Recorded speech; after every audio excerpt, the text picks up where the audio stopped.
Welcome to Dare to be Seen. Join our host, Alyssa DiNapoli, aka Alyssa Vulpez, author, artist coach, and singer-songwriter, as she engages in down-to-earth, insightful, and inspiring conversations with female indie singer-songwriters, composers, and musicians. We shall discuss the lessons and personal stories of women who dare to be seen, scratching beneath the surface to explore challenging truths, forge deeper connections, and foster personal transformation. Get inspired, and if you enjoy the show, spread the word by subscribing and reviewing it. And now, let's get started.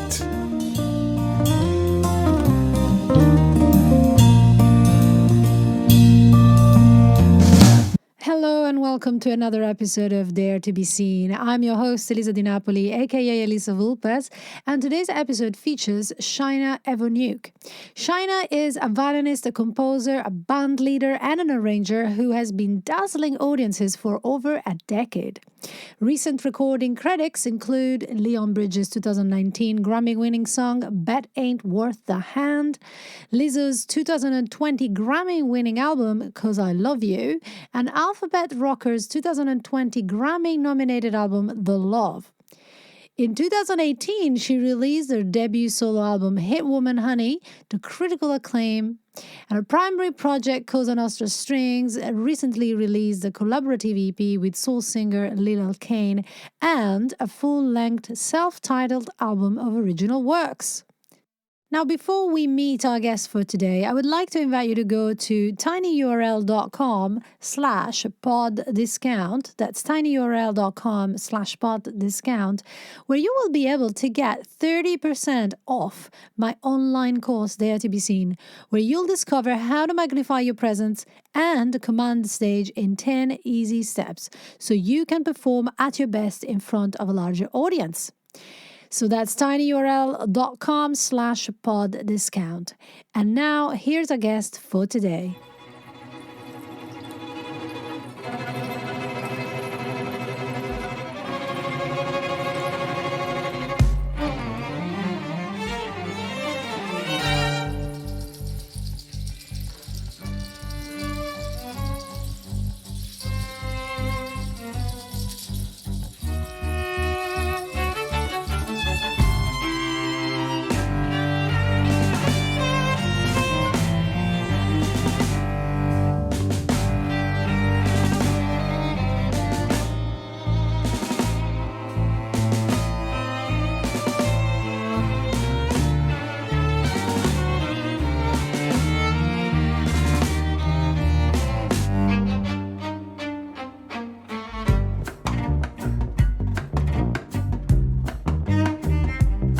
Sort of like two different ways to live, right? You can have one focus and devote all of your energy and time to that one thing.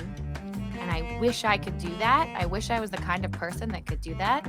But I have too many damn interests.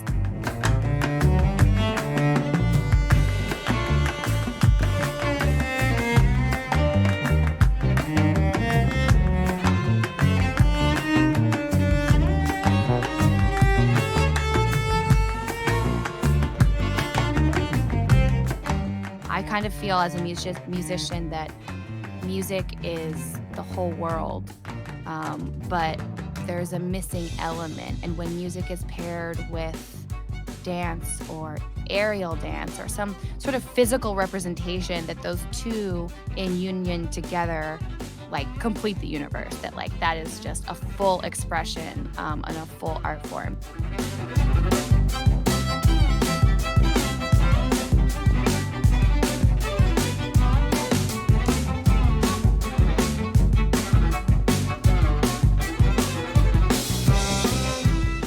It was like I had to make this decision between violin and gymnastics just because I simply didn't have time for both. So I chose violin. And then when that same thing happened with dance or soccer or all the other things that I did, I would always choose violin.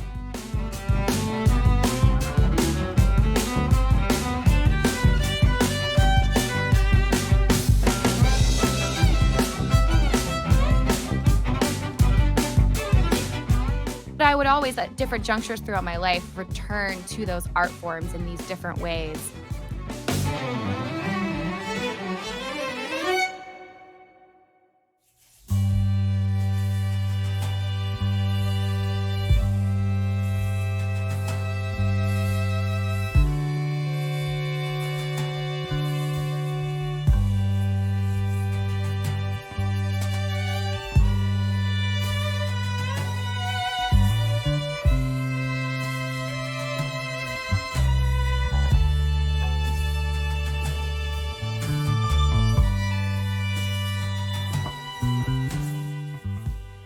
like I said, I wish I just had one great love, but I have multiple. And so dividing my time and giving each of them the time that I think they deserve has really been a challenge for me.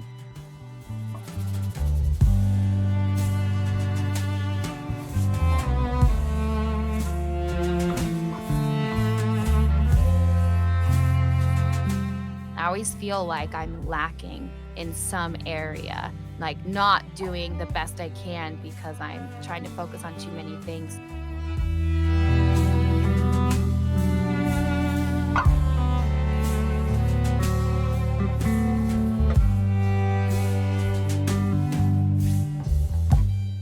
In the last couple of years, I've tried to really pare that down and really hone in and focus on the things that are most important, knowing that, well, maybe there will be another season of my life or another time that I can kind of come back to some of the other things.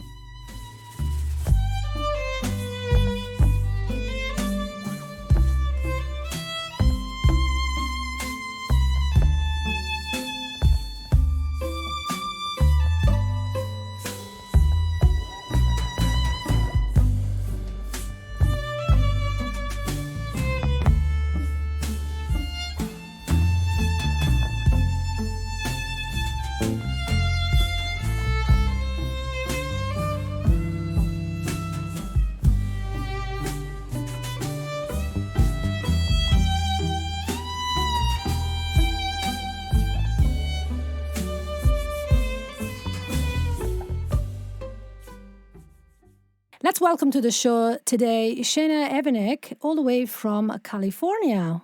Welcome, Shaina. Hi, thanks for having me. It's an absolute pleasure to have you on the show today. There's so many things I want to ask you. I'm very impressed with all the things you're able to do. But before we get into that, I like to tell the listeners something a little bit different about our guests. And one of the things that you told me you do that maybe not many people know about is that you are a beekeeper. Yeah, I am. So, how do you find the time to be a beekeeper and an aerial violinist, a yoga teacher, and a band leader of so many bands? Good question. The bees don't take a ton of time. That's the good news. As a beekeeper, you basically just help nature do its thing. I mean, bees have been surviving for millennia without humans' help. So now that humans have sort of made life a lot harder for bees, I wanted to do my part to help them make it a little bit easier. So I have a beehive in my backyard and I just love them. I love hanging out with them. I love what they do to my garden, pollinating everything. And of course, it's great to be able to share the honey. But how do I find time for all of the things? I kind of feel like I always wish I had more time for each individual thing. There's sort of like two different ways to live, right? You can have one focus and devote all of your energy and time to that one thing. And I wish I could do that. I wish I was the kind of person that could do that, but I have too many damn interests. And so I end up really dividing my time up, but it's the way that makes me feel like a happy and whole human is to have sort of different things that I'm doing throughout my day, and as well as in music, like different styles of music and different genres of music that I'm playing. I found it's really the only way that I feel totally myself. Yeah, I can actually relate to that. I thought I was the only one, but I'm glad I'm not. That there's people that don't just focus on one thing, and I can see that there's an advantage to be able to focus on one thing because then you can go very deep. But at the same time, I think when you know many, many, many things, you realize that there's so much to the world and it becomes possibly difficult to choose what's more important. Absolutely. And I think in the end, all of the things, no matter how different they seem, these different disciplines, they all communicate and they all feed back into each other, because the more we know as a human, the wider our understanding is, the more world we sort of take into our existence. And, our music sounds that much better. We have that much more appreciation for nature or for performing or whatever. So they all communicate. Yes, and I know that you are also a yoga. Are you a yoga teacher or do you only practice yoga? I teach yoga too. Right, you Yeah. teach yoga. I did. I got my teacher training certification and went to yoga school like maybe 11 years ago, 11 or 12 years ago. And I taught for a while at the San Francisco Conservatory of Music because I really have this passion for helping musicians to be more in their body and take care of their body, make sure they don't get injured. It's like often vocalists are really good at understanding that their body is their instrument. But then most people that like grab an instrument, play an instrument outside of their own body forget that their body is so important, that it's the tool to play that thing. So I've been really passionate about that. Then my career got too busy. I didn't have time to teach yoga at some point, so I took a break from teaching it. But thank you to COVID-19, I've had time to teach yoga again. And it's actually been one of the greatest blessings of this crazy time is getting back into that and sharing that with other artists. Yes, because I was going to tell you, I know that you've got the Cosa Nostra, the Jazz Mafia, the Eclecta Quartet, the Lumos, the Capellati. All of this, did these projects end or did they get put on hold? How did they get affected by COVID? Great question. It's a little bit different for each of the projects. Cosa Nostra Strings has put out 3 albums since the pandemic, so we've stayed really busy, and we rehearse in the backyard with masks on.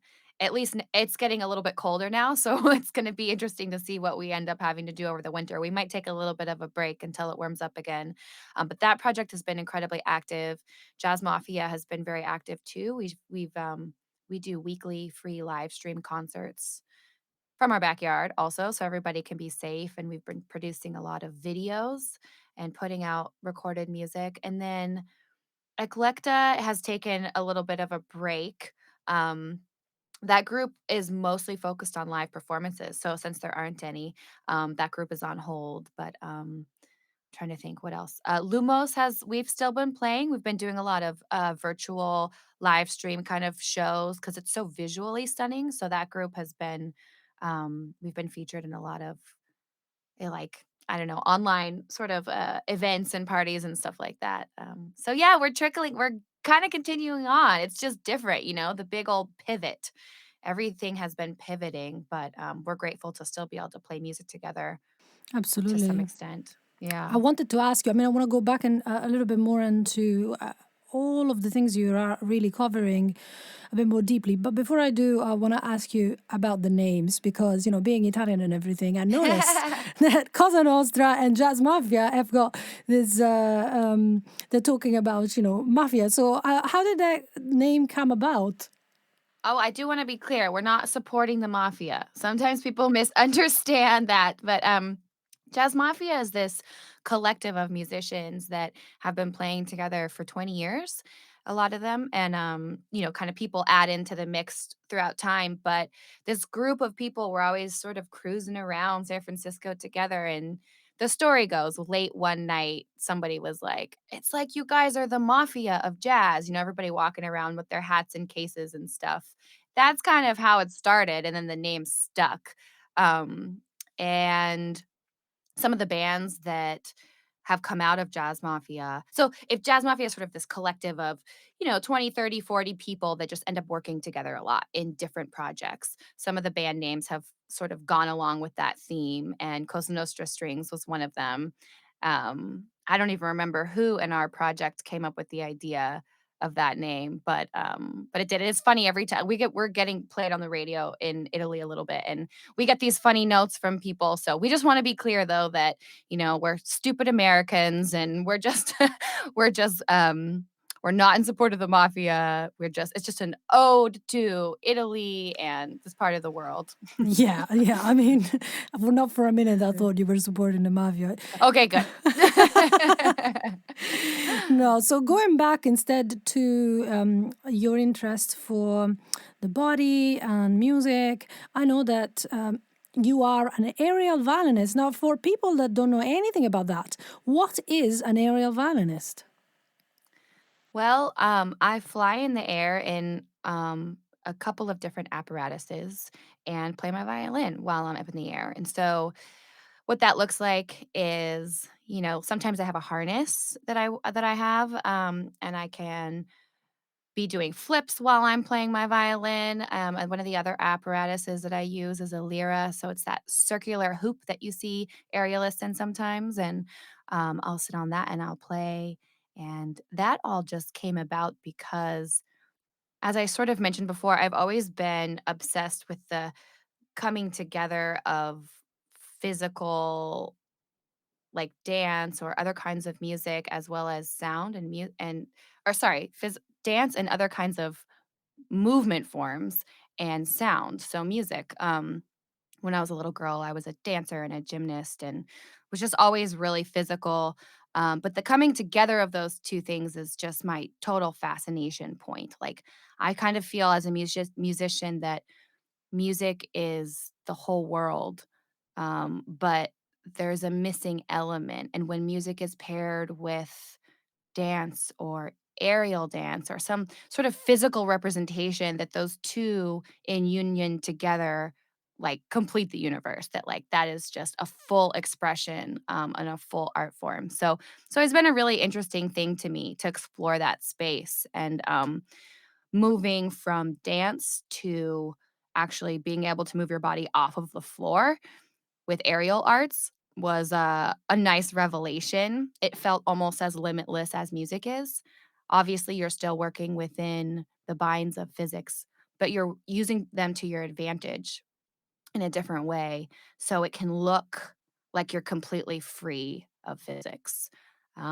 So yeah, I started studying and practicing aerial about 8 years ago, and it was just something I took up just for fun, just for me. Actually, I came home early from a tour.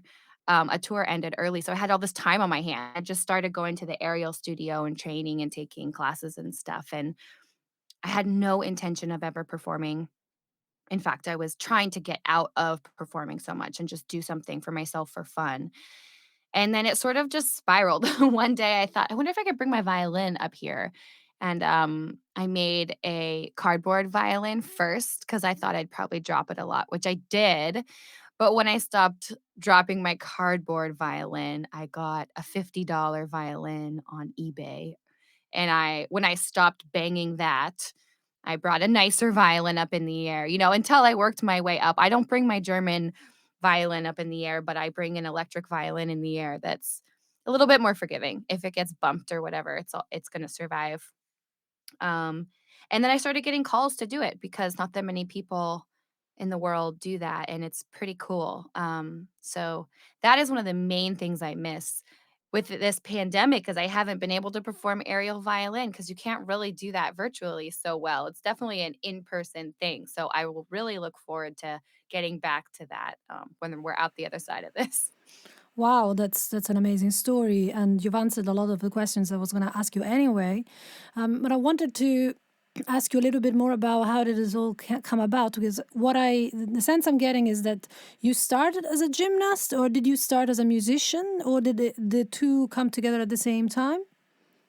Good question. It was about the same time. I think I started dance class when I was 3 or 4, and then when I was 4, I started asking my parents for a violin. So I got a violin for my 5th birthday, and it was just everything I'd always hoped and dreamed of at my little 5-year-old self. And I stuck with violin, and I always had dance, which moved into gymnastics that I was doing on the side. But as you get more intense in any of these things that you're doing as a kid, it's like each one of them wants all of your time. So I remember when gymnastics, I got to the level where they needed me there 5 days a week. It was like I had to make this decision between violin and gymnastics just because I simply didn't have time for both. So I chose violin. And then when the same thing happened with dance or soccer or all the other things that I did, I would always choose violin. And I can't even tell you why. I don't even remember. I guess just in my mind, it was clear that I always wanted to keep music, alive and keep studying that. But I would always, at different junctures throughout my life, return to those art forms in these different ways. And what I just described about returning to the or learning about aerial arts and getting into the aerial studio. It was that same thing. It's like anytime I have a little time, I want to explore that because I'm not done with it. I'm still so interested in it all. Yes. And in this very varied path that you've chosen, what would you say has been the biggest challenge? I think what we sort of touched on before is finding time for everything. Like I said, I wish I just had one great love, but I have multiple. And so dividing my time and giving each of them the time that I think they deserve has really been a challenge for me. I always feel like I'm lacking in some area, like not doing the best I can because I'm trying to focus on too many things. So, in the last couple of years, I've tried to really pare that down and really hone in and focus on the things that are most important, knowing that, well, maybe there will be another season of my life or another time that I can kind of come back to some of the other things that are less important. But it's a constant challenge for me. This constant dance, trying to find balance. Where is that? Not very good at it. Yeah, I can relate. I mean, do you have a strategy that you use, or is it something that comes to you? The answer comes to you intuitively. Do you do meditation? How do you make these decisions in your life of what to focus on when? Mm. Mostly it's just been circumstantial to tell you the truth. It's if I look at the calendar, what do I have coming up, or what are my goals that I've set out, and how does that timeline fit with what's going on? Oh, I've got a big aerial show in a month. Like, I really need to focus on that. Or I'm putting out an album, so I'm going to be really focusing on that. And I'm not sure if that's the best way to go about it, but that is the way that I've gone about it recently, probably the last 5 years. And I know that recently you put out a single as well, and it was related to COVID. I think it's called It's the End of the World as We Know It, right? Oh, yeah. That's a video. I ended up, well, being locked in my house for a long time, and I thought I would learn how to use Final Cut Pro because I had time. So I did. I made a little I just had the idea, it felt like the end of the world, but it also felt like, well, as long as we are able to do the right thing, it's only gonna be the end of the world as we know it, and we'll emerge with this sort of new world in our hands, and so it was somewhat of a joke, but also kinda serious at the same time. If I had to define you, obviously, I don't know you as you know yourself, but from the outside, it looks like, you're an artist, really. And you have different art forms that you love exploring. Dance is an art form, and Final Cut Pro can be an art form, and playing music is an art form, and everything could be an art form in itself, of course. But so, would you ever define yourself as an artist? Only very recently. I've used the word artist very reluctantly. I feel like it's like artist with a capital A. It's such a huge thing, and an honor, actually. So thank you very much for saying that. But recently I have come to the same conclusion. Well, I guess I just must be an artist. And whatever tools I have available to myself at the time is like how I'm going to express myself. And more, I feel like that is the case. So thank you. Do you think it was difficult for you to say I'm an artist?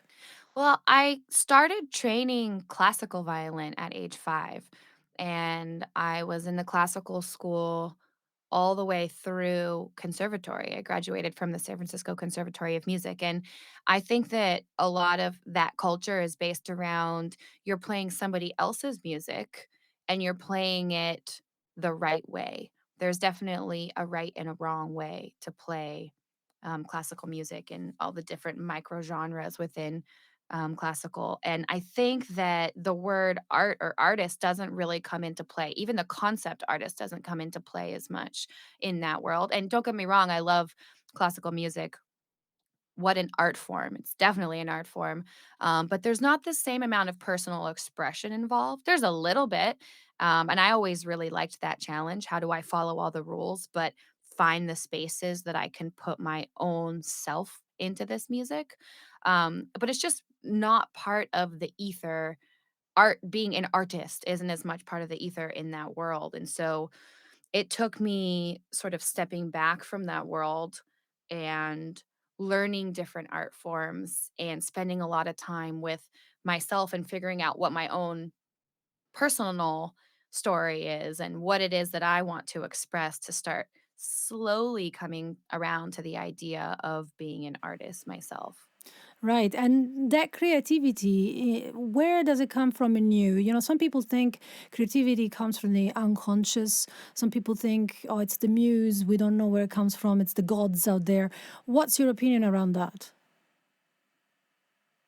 I think I'm still developing it. I think I'm always developing it. I tend to lean towards that creativity is everywhere and ideas are everywhere. And some people are really tapped into that and they're like an open vessel or like a sponge for sensing all of that and it just comes right through them. Other people need to set aside time to get quiet and allow ideas to come in, or maybe they create them inside of themselves. I think it's it's a it's like creativity is a molecule or something, and ideas float inside of that molecule.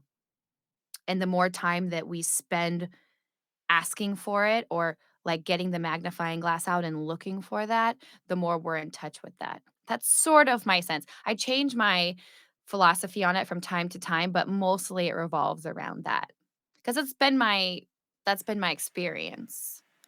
Yeah, I like that idea of creativity being everywhere and that really the universe is creative because it is alive and that you only are really using the magnifying glass. I like that because it's saying, well, I'm just discovering something. I'm not really creating anything. I am just looking at what's already there and bringing it to light from the shadows, if you like. And in the project that came out just recently. I know there's a project where you're playing a lot of your own tunes. Where did the inspiration for those come from specifically? Are you talking about Hit Woman Honey, that album? Yeah. They all came from different places. So the kind of overarching theme of that album is the bees. I was spending a lot of time with the bees and just sort of really nerding out on their intelligence. Like there's so much to learn about them, that the way that they function in their society and their own little collective consciousness and all that was it's very metaphysical. It's like there's the science part and then there's this other part about the way that they function that starts to get into, that same world where music exists. There's vibration and there's science involved, but there's also something else that's a little bit more ethereal and a little bit hard to pinpoint. So there's a lot of connection there for me. So I wrote the Honeybee Suite, inspired by my bees. I wrote Dawn, which you'll hear later maybe, just inspired by a sunrise. Um, there's a tune called Refuge on that album that I wrote. Actually, I wrote it in collaboration with another aerialist who was doing a installation project on the side of a building and needed music for it. And she told me about what this piece was about, and um, I wrote Refuge for her. And this is like, you know, kids are getting locked up in cages in the American borders, and people are trying to seek asylum here and they're not being able to, and they're being ripped up, families are being ripped apart, and it's just the most horrifying things are happening that most Americans are just like we're in shock and we're horrified by these, but the government is letting this stuff happen. So um Refuge is about that, and this idea that everybody should be able to have a safe home, a safe place. Families need to stay together and should be able to go wherever they need to go to be safe, and should be embraced by the people there. So, yeah. So it sounds like really what you're doing, and what I think actually artists are here to do is to present to the general public what is happening through their own eyes. Because a lot of the time, we may be distracted by our own personal challenges, what's going on in our personal chaotic life, especially at this time. But in general, it's difficult sometimes to actually see what's in front of you. And I think the one of the roles of the artist is to actually see the world almost with the eyes of a child, the eyes that haven't been conditioned by experience to prejudge everything. And so it's easier to actually see what's happening. And so the role of an artist is to just present it and say, here, this is what I can see. Would you agree with that? Absolutely. And I think what makes the role of the artist so important and so special is the way that we communicate about these things is through emotion, right? Like you can read an article about what's happening at the border, word, word, word, word. Some journalist wrote it down. Also very important, but the way that an artist will synthesize an article that they read and express it through emotion, from music or a visual medium or whatever, and then it's received by the audience through emotion first, and then information second. So I think that it has the opportunity to lodge itself a lot deeper in the human that's receiving it, and I think that that is what's so important and, um, really special about what we do. Absolutely, I would agree with that. And I'd say also this links up with performance because performance is part of the way in which we express that emotion. And before, when you were talking about the many things you were doing, you said something about I was trying to get away from performance and do something just fun. So I was thinking, oh, okay. So does that mean that at some point performing became a bit of a burden, or there was something negative that you started associating with it? It wasn't necessarily negative, but with such an intense performance schedule, you just have to push aside however you feel and show up for your audience. Like if there was a point where I was performing pretty much every single night, and it didn't matter how my day was or how I was doing or what I wanted to do that day. I had to kind of slap on my performance suit and go and do it, and I would always receive something back. It's not like I would just do it for somebody else. It would give me energy as well, but it can be pretty draining because 'cause you're putting out so much energy, and with a schedule like that, I was starting to get to the point where, like, I needed more that was just kind of filling me up. Yeah, I actually really relate to that. I remember one point, and I think it was in 2014, I did a show that was running for a few days, and I'm sure it's nothing like you do, but I found it super draining to have to show up every single night, no matter what. And at the time, I was also going through a breakup, so it was super hard, Right. Exactly, super that's a good hard. example.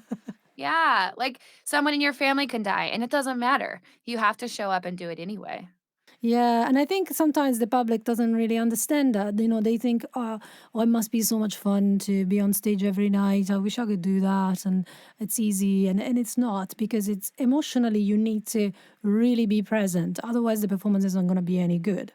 So, apart from this, were there any other challenges that you've encountered in your journey as a performer so far?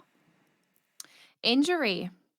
Here I am obsessed with, bodies and making music and all this stuff, and I've had my fair share of injuries probably because I am on the more physical side of what I do, but, I have and also my lifestyle.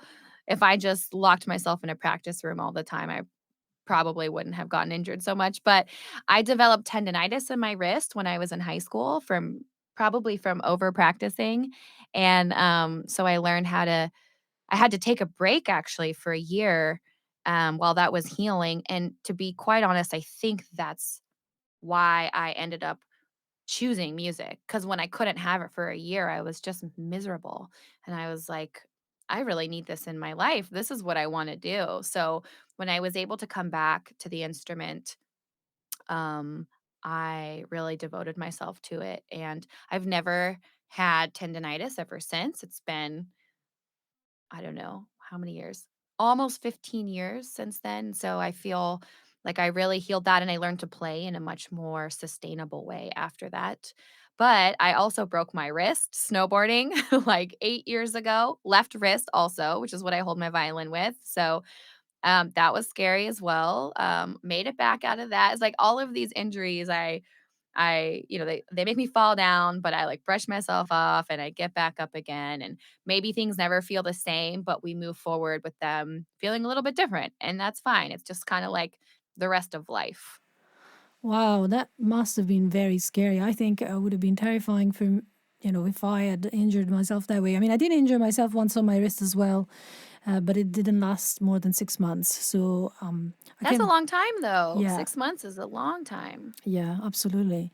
And That's you scary. think, will I be able to play again?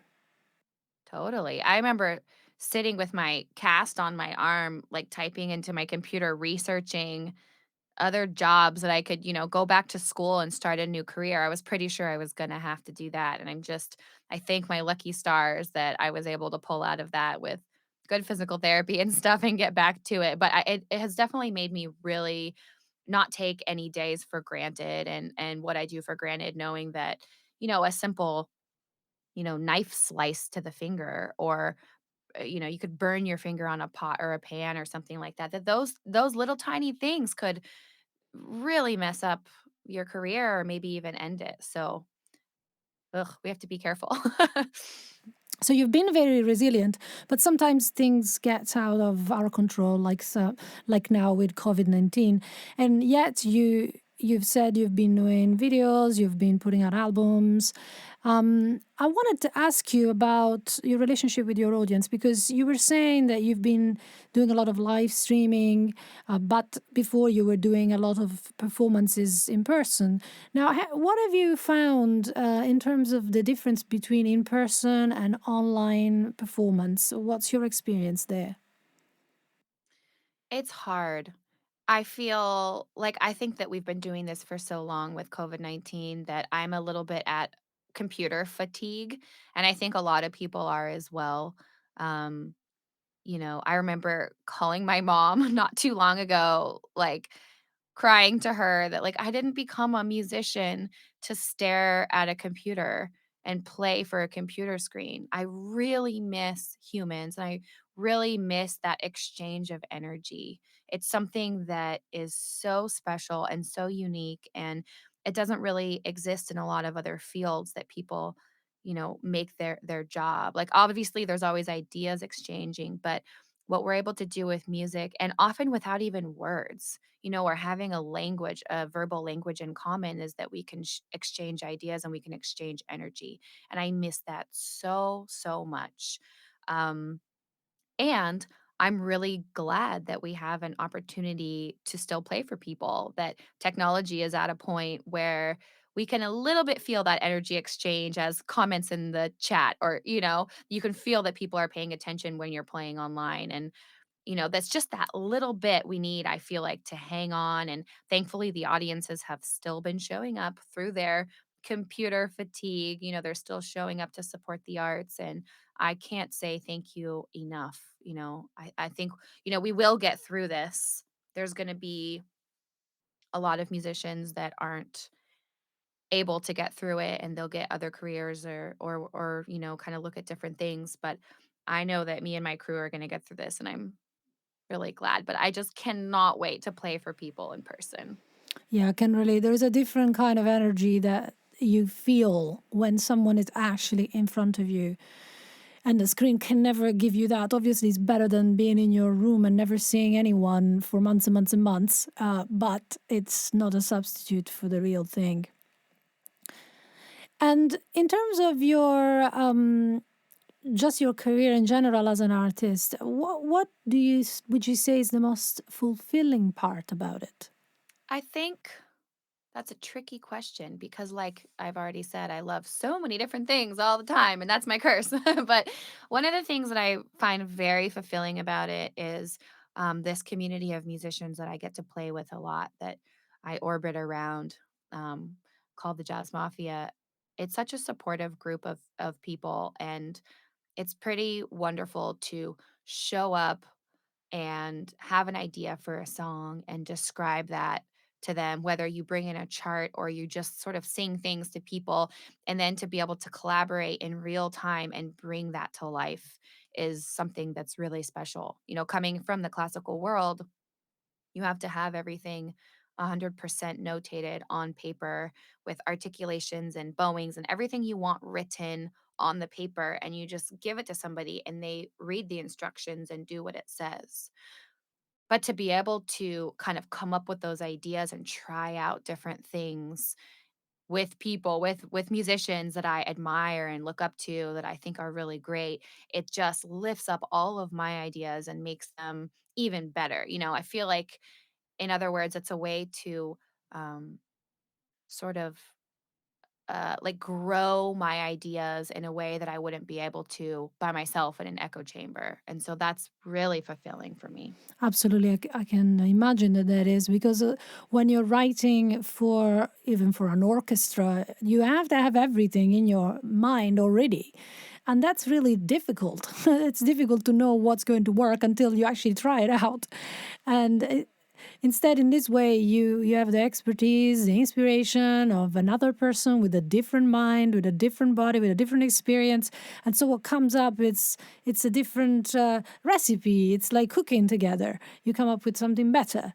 So, one more thing I wanted to ask you is about looking back at your journey. If you were to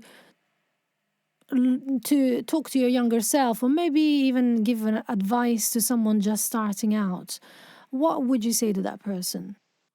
I would tell them that you need to think outside of the box, and you can do anything that you can imagine, but take the time to imagine what it is that you want, or even brainstorm different ideas that no one's ever told you, that the conservatory or the jazz school or the, whatever these different methodologies are, that they don't encompass. They're great. Methodologies are wonderful foundations, and I think they're very important, and I teach them myself, and I'm still practicing them myself all the time. But that you don't need to stay that course, and you can go as far as your imagination will take you. So to think big, really. Yes, absolutely. And so now, before we play your song Dawn, would you like to tell us a bit about it? I mean, I know you've talked a little bit about it already, but is there anything else that you'd like us to know about it before you play it? Well, something kind of sweet is that my dad named the song. I wrote this song and it was inspired by early morning. And I don't even think I told him that. And I played it and I said, "What do you think this sounds like? Or what do you think this should be called?" And he said, "Dawn." And I said, "Bingo. Let's that's it." So that's kind of a cool little side side note. Made me feel like I did my job well. You guys must be psychic. Definitely are. My dad's a musician too. I really look up to him. So we're on the same wavelength. Right. Is that how you got into music in the first place? I think so. I have a hard time really remembering because I was so young, but my dad is he then was in a bluegrass band that was pretty active and toured a lot, and music was just a part of our everyday in our house. My mom was a dancer. It's funny. No wonder I am who I am, right? But my mom's a great lover of music and a dancer, and so I just thought like everybody's parents' band came over on Tuesday nights for rehearsal. Like, it was just so normal for us. And then my best friend got a violin when we were about 4 years old, and I think I just kinda became obsessed with that particular instrument because of her, and then music was just all around, and I loved it, so I sort of just fell into it. Wow, I wish I'd been born in your family. We could have been sisters, that would have been great. So, We could have a band now. absolutely, I'd have a band with you any day. And so, do you want to dedicate your song to your dad, or do you want to dedicate it to someone else? Yes! No, let's dedicate it to my dad, Bob. All right, let's take it away.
Thank you so much for that. That was very dramatic. I loved it. If people want to listen to more of your music, they'll just go to your website, and I will put a link to your website in the show notes. And is there anything else that is coming up for you that you'd like us to let our listeners know about? One thing just that would be cool to let your listeners know about is Jazz Mafia, which my husband and I run. So it's a big part of my work. We have a lot of music coming out. In fact, right now we have like one album every week coming out through the end of the year. So Jazz Mafia on Spotify is a great place to go for a wide array of music, from sort of experimental jazz to, we specialize in this coming together, this place where like funk and soul and R&B and classical and jazz all live together. So there's a lot of great music there. I would just let everybody know about that. Okay, that's exciting. Let's head on over to Spotify and check them out. So thank you so much for being with us today and sharing all of your experience and insight. It's been a real pleasure. Thank you so much for having me. That's all for this episode of Dare to Be Seen. Join the conversation on daretobeseencommunity.com and help us create an empowering community of independent female singer-songwriters, composers, and musicians who support one another.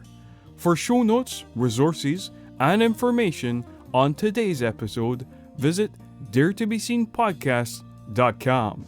And remember, shine your own unique light onto the world. It needs it.